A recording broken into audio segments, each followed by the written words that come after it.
Sometimes we try to do things our own way, and sometimes we just have to realize if we do it the Lord's way, it would be so much easier. On today's episode, you get a chance to hear the story of Kelly Clairvoy, who shares how he eventually broke down and followed the Lord's way and the result that came into his life. It's amazing. You're going to love it.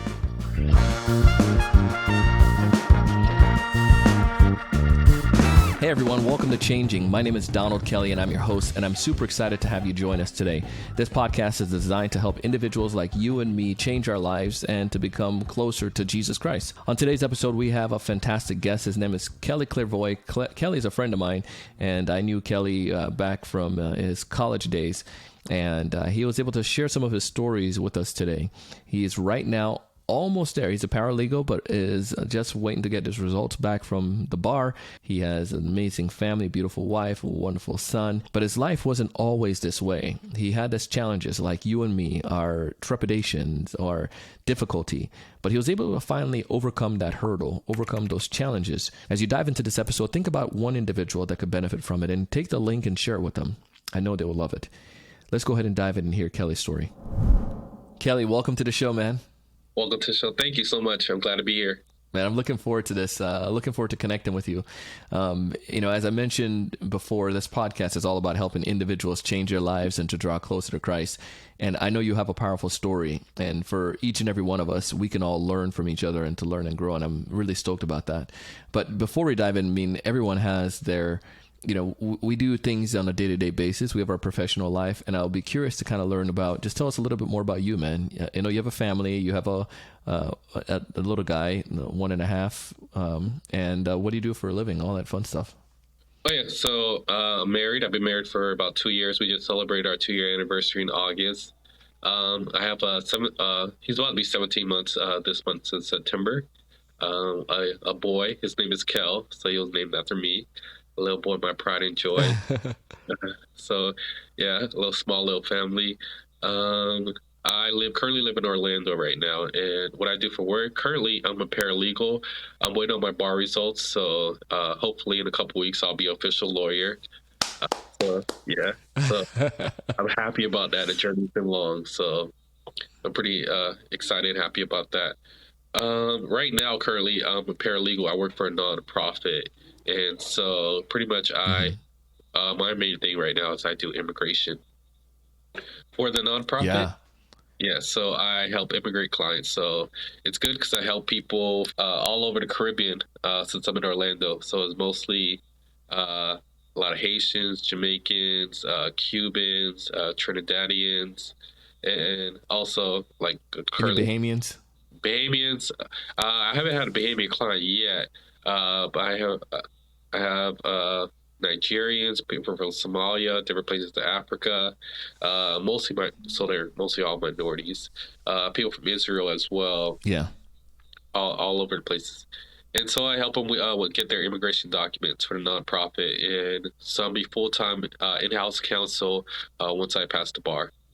Congratulations on that, man. That's amazing. And I think that's a noble cause, because when I had the opportunity to serve in our church in a leadership capacity, and one of the things that I came across with a lot of people who, they came to this country or grew up here, and they're just trying to navigate that immigration system is really, really tough, trying to figure out how to make sense of their life now.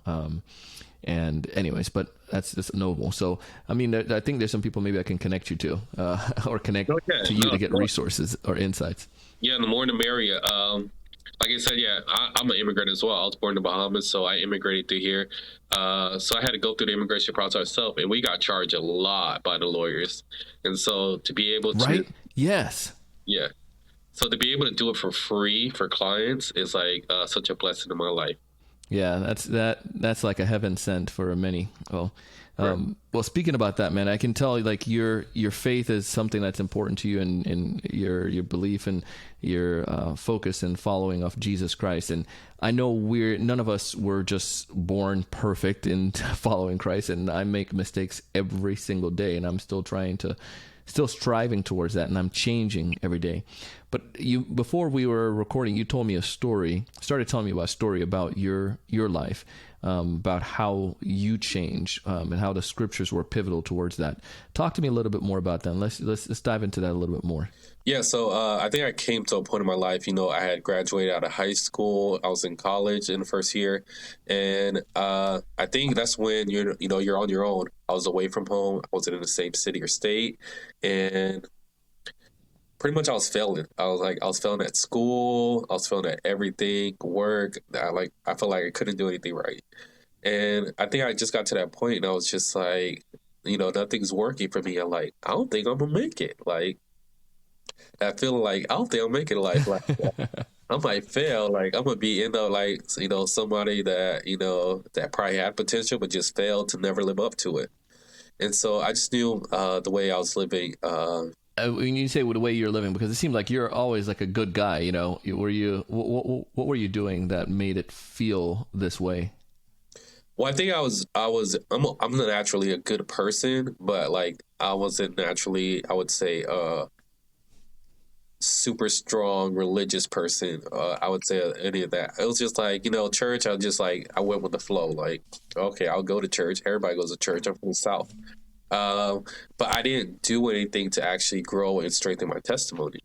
I wasn't reading the scriptures. I wasn't praying every night. Like I'll show up to church.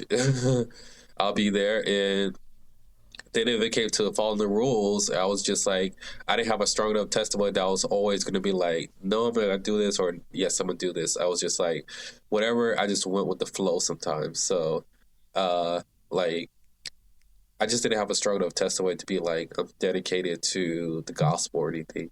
I was just like going with the flow, whatever, as life came, pretty much. Yeah, and I think many of us we find ourselves in that state sometimes. Where it's easy to flow, because it's like mediocre, right? You're not doing bad, but Right. you're not doing as good as you should be. Right. So you're like, I can coast. Yeah. Right. Okay. That's right. So That's probably this the best feeling word. of like I'm not gonna make it. Right. That's probably the best word is like I was coasting. Like I coasted through high school, Yeah. coasted through church, and like my GPA and everything reflected on that. My life reflected on it. The results that I was producing reflected on someone else Yeah. just coasting. And you can only coast for so far. It's like if you're on a skateboard, you do that one push, and then you just coast. But eventually, you're going to stop. Yeah. And you're gonna have to put in some more effort. So like coasting is probably the best word for it. And so I was just coasting through life. I wasn't a bad person. I didn't have to look at myself as a bad person. Look at myself as a good person, a good kid. So, but I was literally coasting. I wasn't putting any effort to grow in my relationship with God or anything. This made you feel like I'm not going to make it. So it made it feel like, man, I'm going to fall off the bandwagon eventually. Did it feel like it's just going to lead to failure? You're not going to be able to find a good job in the future. Like what was just paint that picture for what the doom in your mind that you saw that was up ahead if you didn't change. Well, yeah, I think it's like, growing up, everybody's just like, go to church, get married, get a career, go on a mission, and they just keep mashing that into all your whole life, and then you realize like you start to realize as you get older, just like why might I not be able to accomplish these things in life? Like I'm not reading my scriptures. I don't know the gospel enough to go teach it. So I'm just like going on a mission seemed like super far fetched to me. Just like I can't teach people about the gospel when I'm not strong. When I'm not strong in the doctrine. So that seemed far fetched. Career wise, I was failing out of school. Like I would get my test scores back. I'll get D's, F's. Like I was pretty much gonna fail out. There was no way I was gonna be able to stay in school. Wow. So like everything was bad. I even had a teacher come up to me early on in the semester, and he was just like, "You should take a W because there's no way you're going to be able to make it out." And it was only like 4 weeks into the semester, and I was just like, "Oh wow!" And Wow. so I just had that feeling. It was just like, okay, I'm failing at everything. I was just like, nobody's going to want to marry somebody who's, a college dropout, can't do nothing. It wasn't like I had a background in doing any mechanic work or woodwork or anything that I could like uh, labor work that I could like fall back No on. technical skills. Right, no technical skills. So I'm just like, I have zero technical skills. I can't do any of that. At least my friends, like some of them that had their dads, and like they taught them how to do construction, lay concrete, work on cars, and do something like that. I was like, I don't have nothing. So if this education thing don't work out, like I don't know what I'm gonna do. I might have to go home and flip some coding or something. Like that's the only thing I know I could do or something. And so it was just that feeling. It was Yeah. just like, if I get kicked out of school, I'm gonna go home and I'm gonna just be able at home with my mom. Like, what am I gonna do? What am I gonna do? So Yeah. like that was like the feeling I was in. I was just like, I'm not gonna make it. Yeah. Yeah. So, and it's crazy to think like that. Is that what when did you get that wake up moment? Because obviously this went for a little bit. And how old were you at this point, by the way? I was probably about 18. I was 18. Did something else happen that made you feel like what was the day that you knew, stake in the ground, line in the sand, I am stopping what I'm doing and I'm changing? Like this all seemed like it happened over time, and not like a one moment experience. Or maybe if it was, I guess that's my better question. To be honest with you, I would think it was probably this girl I was friends with, and like, cause I went to a religious Mm. school. Like everybody assumes that you're like you're reading your scriptures, you're on it, and you're on your stuff. And this girl like Yeah. believed that about me, and like she would like literally she would Hmm. like test me too, and it was crazy. And she was like, "Did you read your scriptures today?" I'd be like, not really." And she was just like, and then next time I hang out with her, that'll be like the first question. And like she was like, "Oh, you really didn't do this." She was a convert, which is crazy. She had only been in the church for about a year and a Yeah. half, but she would always check me on it. And I just realized I was just Yeah. like, "Man, this girl just joined the church and she is just thriving, and I am failing." Yeah. I've been in the gospel since I was 6. Like this girl's thriving, doing everything, and I Yeah. am. And yeah, so it was around that same time. So like she would always get me to think about like what are you gonna do? And she would like ask me serious questions. It's just like what are your future plans? Because everybody's like, oh, what are you gonna do in your life? I would say something and that'll be the end of it. But she would like really follow up on me detail with Yeah. everything. Like you gotta have a plan. You gotta do this. You gotta do this. You gotta do this.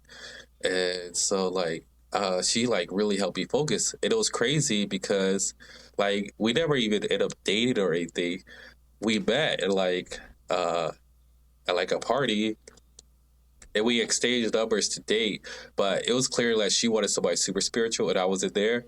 But we like stayed friends and I like loved being Yeah. around her because she like challenged me. I was just like, you know what? Like I gotta read my scripture because I'm hanging out with this person today. Like that was like the vibe. I was just like, which is crazy because I'm just like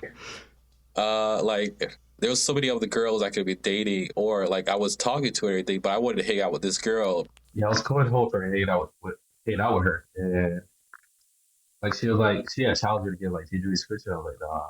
And so when I went home that day, I was just thinking, I was just like, you know what, like I haven't been doing everything I need to do. I've been following all the Lord's directions. Like if I really want to thrive or receive these blessings that He's promising, I gotta actually do it His way and not my way. Like, because right now I think I'm a good person. I think I'm doing everything right, but obviously I'm failing. I'm just like, obviously I failed at it. So I was like, yeah.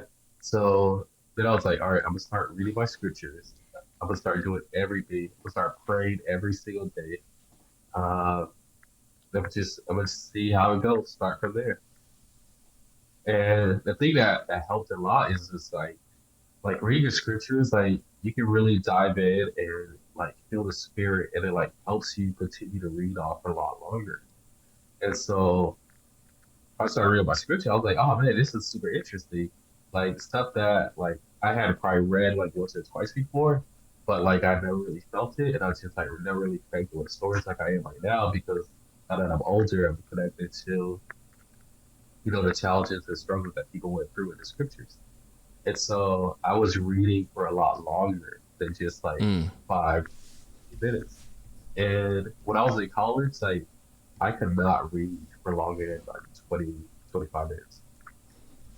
Wow. And yeah, that really affected you when you're in college because you'll pick up a book, start trying to study, 15, 20 minutes into it, you're just like, that brain's gone. But when I started reading scriptures, it just like really started training my brain to be able to read for longer periods of time.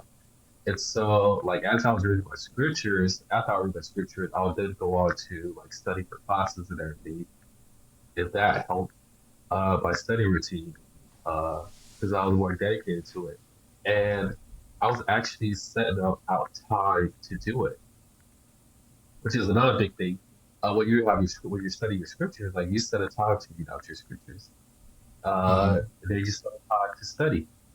But when you're not really focused or oriented like that, you're just like, oh, I'm gonna study whenever I have time. And you're walking around campus, hanging out with friends, and then whenever you get a little time, you just like open a book. And that wasn't really working for me. And so like as I started like reading the scriptures, praying more, it just seemed like everything started lining up, started doing better. And so I was just like, well, I gotta do everything the Lord's telling me to do. Like I gotta serve a mission, I gotta do this. And so as I started planning for the mission, it just seemed like everything was getting better. And then that's when I felt like, you know what, I can do this. Like I'm gonna make it. So I think that like really helped me out a lot. How did you feel your relationship with Christ improve as you started doing this? Can you pinpoint how that felt like, or what change you started to see happening?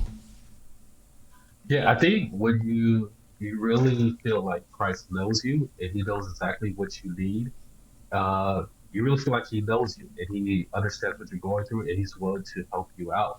Um, because like if you're failing at something, like I was in school, some people I just like pray to God and just be like, God, I need to pass the test. I need to do this. I need to do that. But that's not really how God works. Like God's like, all right, you do what I tell you to do, and then you see the results from there. So as I did what He wanted me to do, which was like uphill science, He's like read the scriptures. He's like, how to read the scriptures can help you pass science.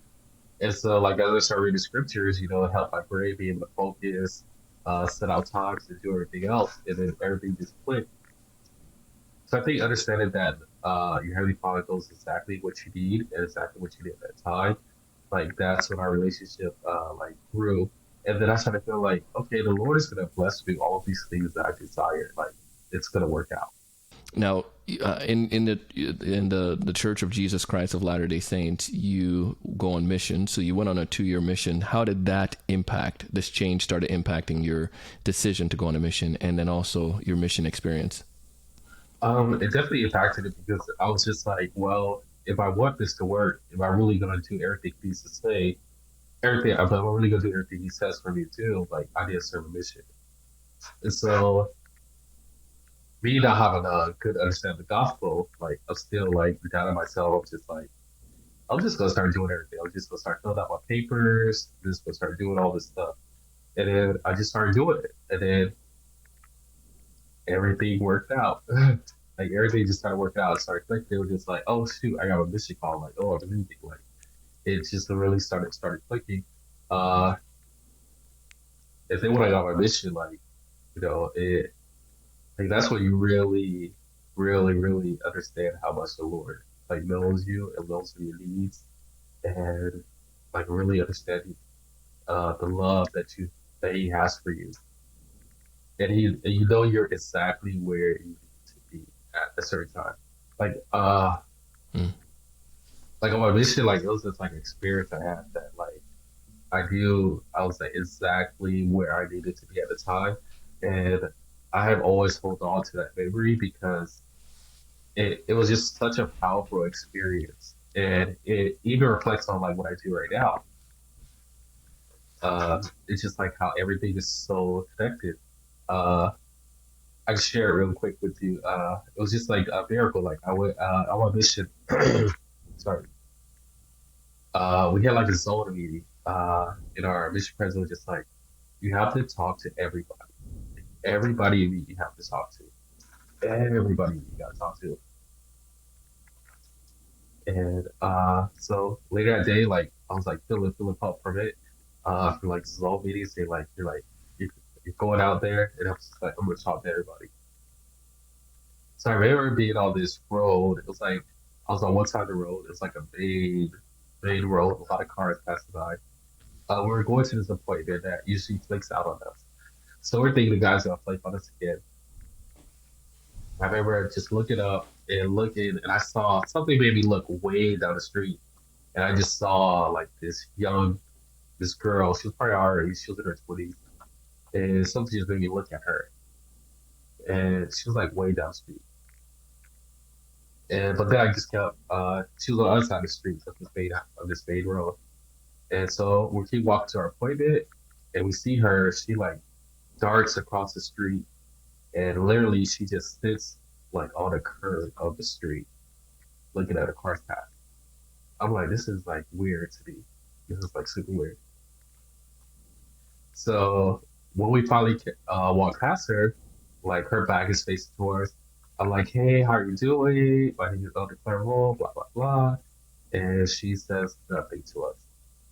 And so we're like, well, we have this appointment. Let's just go. Like, I did it. I did that checklist. I talked to everybody. Uh, the appointment ends up taken. He's not there. So we're walking back down the street, and she's in the same exact position. And like, I just felt like the spirit like hit me that place, and it was just like, you have to talk to her. Like, you have to talk to her. You have to talk to her. It's just like you have to talk to her. And so I decided to be a lot braver. So literally, I jumped in front of her, like on the main road, stuck out my head, and I was just like, "Hey, I'm on the Clairvaux," so that like she would have to talk to me. And so like, Yeah. yeah, so she ended up signing to me, so she could not hear. She was deaf. So the first time I tried to speak to her, she just didn't hear me. So she was deaf. And I was just like, oh. And Oh. what made the story more crazy is because I probably served in 8 areas my whole mission. I only ever Yeah. had one return missionary that spoke sign language. And he was in the area that I was in at that same time. Wow. Only time. And he would always give us rides. So we were super close to him. He was like, I think he was, I can't remember if he was a ward mission leader or anything, but he's the only one I ever knew that spoke sign language. And he was in that area. So like everything was just like purple. I just like told them just like, hey, there's this girl here that speaks sign language. Like something's wrong. Like I don't know what's wrong, but something's just wrong. Everything just feels like something just tells me something's going on. He was just like, what is she doing? He was like, well, she's just sitting there. He was just like, okay, you gotta give me more than that. I was just like, well, she's tied to us, so she's dead. And he was like, all right, oh well, I'll just drive. I'll come over. So he came over. He ended up signing to her, and just come to find out, like she was an illegal immigrant, and Mm-hmm. she, uh, because she was sign language, the people that that she was with couldn't take care of her anymore, and she couldn't work, so they just literally dropped her off on the street somewhere and told her to like find her way. What? Yeah, crazy story. So she had been walking for 2 days, not knowing where she was going, not knowing where she was at, because she was from Mexico, and it was just the craziest story. And so after he like started to her, he came and told us the situation that was going on. And it was just like, what? It was crazy. But we ended up going to the bishop's house. The bishop, we ended up he ended up talking to her. Was like, do you have any other family and whatever? So we found this family in Las Vegas that she had. We ended up getting her a bus ticket and communicated through it with Facebook. But it was crazy because like when she was at the bishop house, that was the first time she had drunk water in 2 days. So she had literally just been walking. What? Yeah, for 2 days, nothing to drink, nothing to eat. and she was super excited. She was super excited, but that experience is always super resonates with me. Anytime I feel like testimony, I like faith that like I was in the exact place I needed to be at the exact moment. And Mm. that missionary, if he wasn't one, if he didn't serve his mission, he would have used sign language. And second, like he just happened to be in that area. Like I've never met any other return missionary that spoke sign language. He was the only person I knew that whole time on mission that spoke sign language. And literally, he's Wow. right on the corner from where we're at. And so it was definitely powerful about how everything worked out, and knowing that if any one of us didn't make or follow the Lord's guidance to go on a mission or doing those things, that that girl would have still been suffering for how long? I don't know how long. Mm. And it just goes to show, man, the Lord's in charge. He's able to put us in the right direction, put us in the right place. That's remarkable. Absolutely amazing, man. So glad to hear that. And so it helps improve my testimony to help me to draw closer to Christ just from hearing that. Like how can I, am I doing the things that I need to do so I can be an instrument like in this situation? You know what I mean? On a day-to-day basis. Love it. Well, Kelly, your life changed remarkably. Now, full story. So now you served a mission. You're the paralegal about to pass the bar, Yeah. and you become a lawyer. I mean, from somebody getting D's and F to somebody being a lawyer, I mean, that takes a lot of work, and the Lord's definitely there. And have a beautiful family, your wife. So you did get married and a kid. So talk to us about all of that stuff as well. How does So it yeah, feel now looking at the full picture? it feels really good. Like literally, like the mission, everything is a blessing. Even when you're going through trials and troubles, it's a blessing. Even with back and forth. But my first area on the mission, my companion was sick all the time, so we could not go out. So literally, the only thing I could do was read the scriptures. So like some days I'll read the scriptures for 8 hours straight. What? Yeah, it was crazy that first area. But it's helped me because when I got to law school, I had to do the exact same thing. And so like, it was easy work. And so yeah, literally post mission, like I went from like D's and F to get A's and B's. Like literally, yeah, I was Yeah. passing. I had to make up courses. I was taking like 17 to 19 credits a semester. I was still getting A's and B's. And so I ended up Wow. with a 3.1 plus 3.2 GPA. That's Uh, amazing. yeah, so that was good enough to get me into law school with my LSAT score.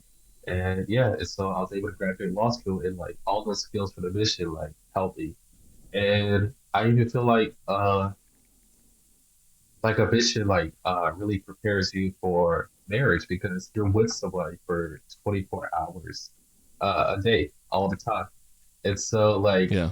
you can work out, you don't always get along with the person, you have multiple companions, multiple personalities, multiple needs, and you have to work with them. You gotta achieve a goal, and Yeah. so that's what you do in marriage. Like, even if your personality, your background, everything is different, you still have to work with that person to achieve a goal. So, like, that's like literally what marriage is. So, Kelly, as we wrap up this episode, say somebody's out there, they're listening, they find themselves in a similar situation where life is tough, they're going through a lot of challenges. They feel like they know they need to do a change, but they're apprehensive to do so. What advice or what counsel would you give to them? I would tell them that, like, if your way's not working, you should try the Lord's way. And Mm. you may not see that at first, but the Lord is making you do things that you may not like in order to help you achieve the goals that you want. Like I always wanted to be a lawyer, and so I was not going to get there by myself. If I wasn't reading scriptures, if I didn't have to go through that trial, like having a companion that was sick all the time, I wouldn't have been able to read for hours. I would say that the Lord knows you better and knows what you need more than you do. So if you go come up to Him and ask Him, then He will help you achieve your goals by giving you exactly what you need, the tools exactly what you need. If Kelly, if folks out there would like to get in touch with you or to stay connected with you after hearing you on this episode, what's the best way for them to go about doing so? If it's like work related, we have immigration questions. You can email me at Kelly, so it's KELLY .Clairvaux CLERBEAU @idignity.com. So that's IDIGNTY. .org. .org. Since we are a nonprofit. I mean, you could call me, I guess, or shoot me a text. Phone number is 801-674-8995, or you can shoot me a personal email. It's 242kel@gmail.com. Well, we'll put all of those back in our show notes so folks can get connected with you. Kelly, thank you again for coming on the show. Appreciate it. No problem. Thank you. Hey, that was Kelly Clairvoy. If you want to go ahead and connect with Kelly, you can find his information in the show notes. You can connect with him personally or professionally to learn about the nonprofit he works for if you know somebody that can benefit from that. You can reach out to me, DonaldCKelly09@gmail.com. As always, I know that God lives. Jesus is the Christ, and one day he'll come again. And when he does, I want to make sure that we're on the right-hand side with him and know he can help you. And no matter what difficulty that you've gone through, he can help you overcome them. I testify that and leave that with you in the name of Jesus Christ. Amen.